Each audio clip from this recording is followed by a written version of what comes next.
Okay, here we go. We're going to talk about evaluating your hypothesis. So before we can evaluate a hypothesis, we have to have a hypothesis. So I wrote one at the top of the screen here. So let's say you made your hypothesis and it was an increase in hanging mass will cause an increase acceleration. I predict the acceleration will increase proportionally to the hanging mass because Newton's second law tells us net force equals mass times acceleration. Increasing the hanging mass will increase the net force acting on the cart, while the mass of the cart is constant. So increasing the mass should increase the acceleration proportionally.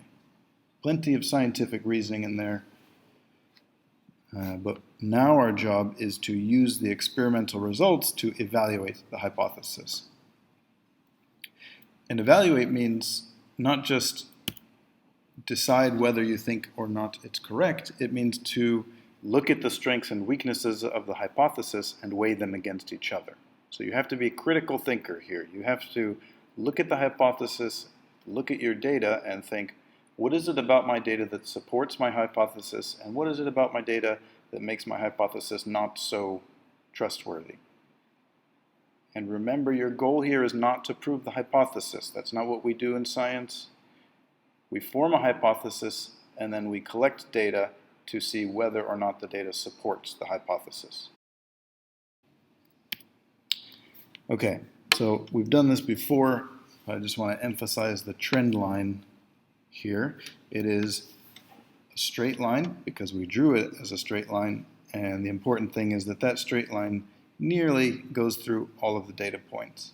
And if you can get a straight line that goes through nearly all of your data points, that suggests that the value on the y-axis is increasing almost at a constant rate.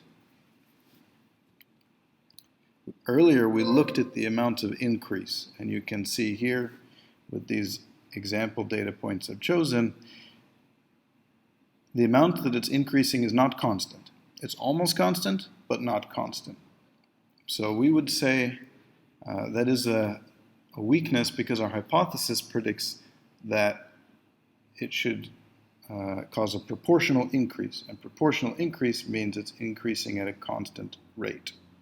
Because the increase in data is not completely constant, then that means there are weaknesses in our hypothesis. Okay, not only can we look at the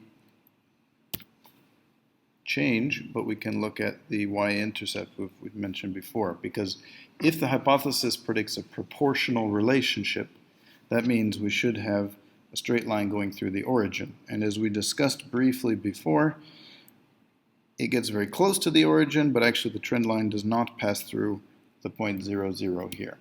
So we can view that as a strength because it's very, very close to the origin.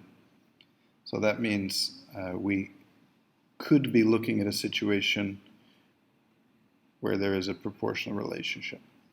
However, the fact that it doesn't exactly go through the origin is a weakness. The trend line does not pass through the origin perfectly, so our data point does not show definite proportionality. Now, as we mentioned before, those are not the only, this red line here is not the only trend line that we can draw. We could also draw a steeper trend line and a less steep trend line. Each of those trend lines has a different y-intercept. So for example, the yellow trend line is even farther away from the origin. And it is a possible trend line for our data because it goes through all of the error bars. The blue line, which is the steepest of all of them, almost has the same y-intercept as the red line. So not perfectly proportional, but pretty close. And there is one more thing to point out here that is really important. You did not prove your hypothesis. I don't care how good your data is. I don't care if your error bars are invisible because they're so small and you have a straight line that goes through the origin. You have not proven anything. Science does not prove things.